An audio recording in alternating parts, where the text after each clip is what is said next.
I told her that when I applied for college, Goucher didn't accept me. I was just another Maryland girl with very good grades. But I didn't have any selling point. I played sports, but I wasn't good at them. You know, I was artistic, but I wasn't a great artist. I had no voice, you know. It just didn't work, you know. And I said, you know, they they could pick somebody with a special talent because they had so many people to pick from Maryland, because that was the location. So she was kind of intrigued by it. You weren't selected?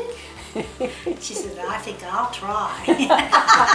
That's a little competitiveness there? Yeah. Yes, for sure. But she that's liked the independent nature part of the of her sport. personality.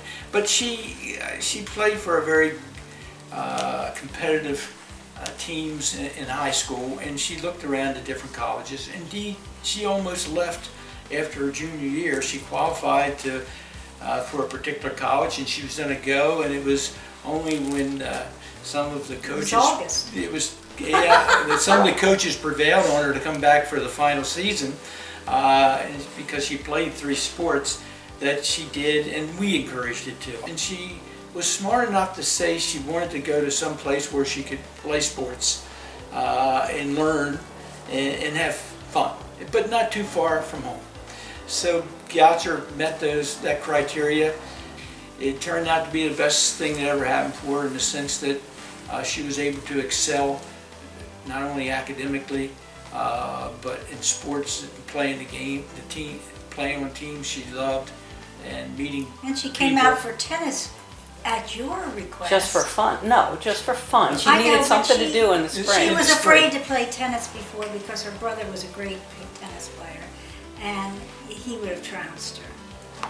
Yeah, but So- you encouraged her, and she Well, enjoyed it. she was our very last player her first year, because she never hit the ball hard. Yeah.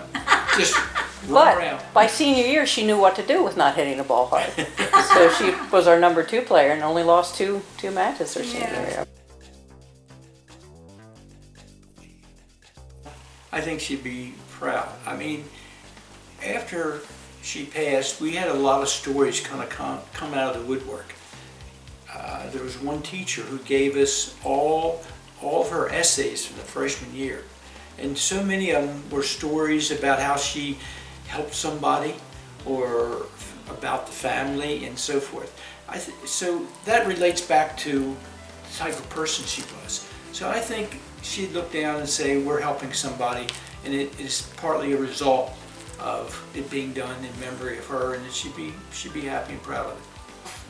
Renie was a very positive person. She was full of energy and life and activities, and she was charismatic. People just, when she came in a room, people focused their attention on her. She was interested in other people, and I think that is the key. She listened to them. She made their concerns important to her, and they felt that, and she had many, many friends from all walks of life, and that's the way I'd like to have her remembered. And I think some people relate to the fact that she liked to capture experiences and then tell them back as a story. And everybody kind of rallied around that. Our coaches and our friends, and to this day, we're so pleased that so many of our friends come back to the race.